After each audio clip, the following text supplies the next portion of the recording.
Hello everyone and welcome back to the Great Book of Grudges. My name is Nathan and we are back with another lore video. Today's topic is Feytor, the Tainted. Before we begin, I would like to address one matter. Feytor was created to be a character in the Storm of Chaos campaign, which is no longer canon. He never had his own unique model, so in this video he will be represented by various Chaos champions of Nurgle. So without further ado, let's begin. Born in the northwestern reaches of the Empire, Feytor lived the life of a farmer's son. He was the eldest son, and thus the heir to his father's estate. He spent his years helping his father tend to the crops and fields. The life of a peasant may not be glamorous, but it is a good and wholesome life. Sadly, at the age of 20, Feytor's father passed away, and Feytor was then, as the eldest son, to run the farm as its patriarch. That year, the winter would be harsher and colder than before, being the worst winter to plague the Empire in decades. Crops would not grow. Those which did often spoiled. Supply caravans could not travel, as the roads were often engulfed by snow, and the local bandits became more desperate, often becoming more and more daring, invading and raiding villages more often. The land was in turmoil, and as can be expected in the Warhammer world, things got worse. A plague swept across the land.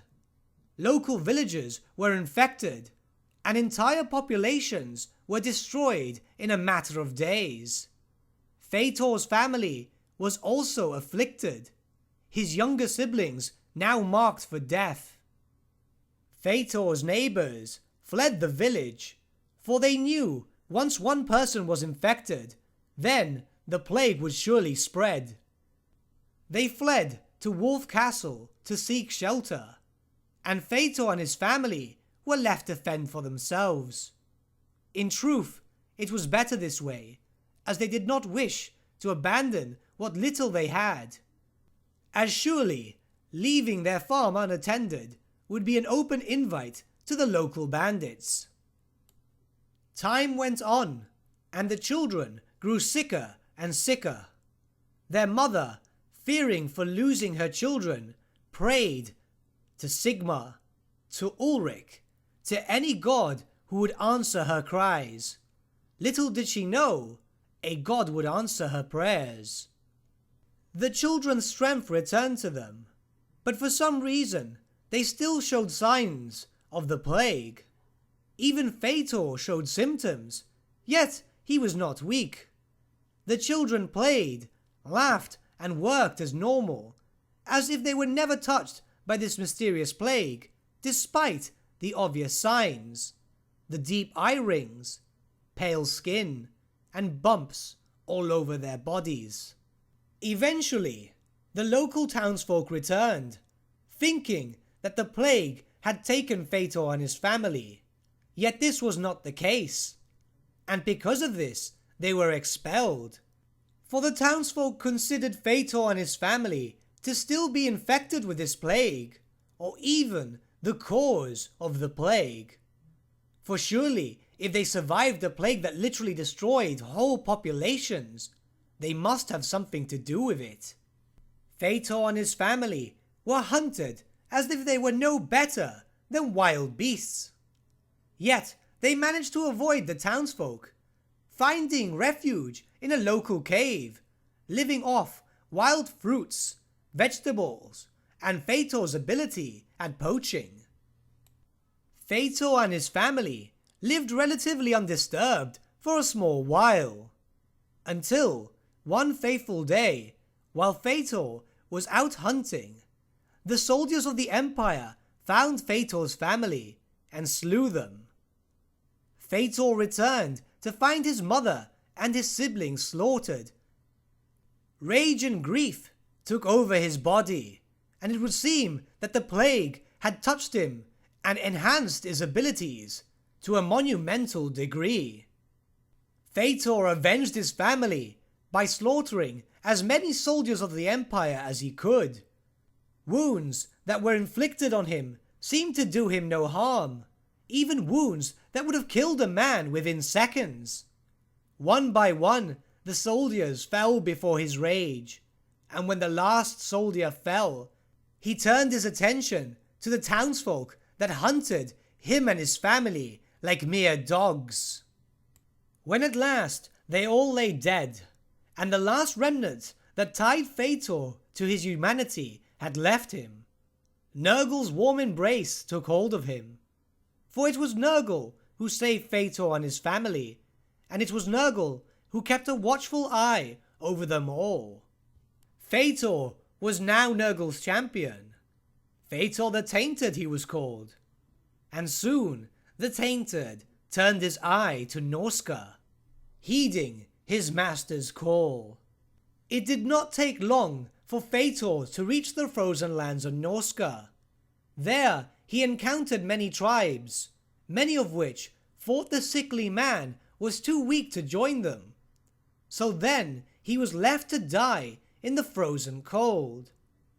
Nurgle, however, would not let one of his chosen perish, for Feytor was now his adopted son, and Nurgle would protect his son.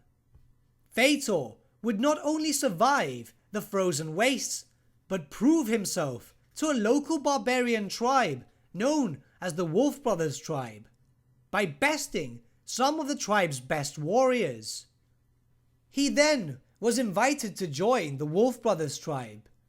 The tribe's shaman could tell that Feytor was a favored son of Nurgle, and that he only survived so long in Norsca because of Nurgle's will and Nurgle's love. Feytor was enticed to seek more power, for he wished to return Nurgle's love. So he challenged the Jarl of the Wolf Brothers, Sorvos Wolf, to single combat. The Jarl lay dead, and the Wolf Brothers now serve Feytor in his quest to serve Nurgle.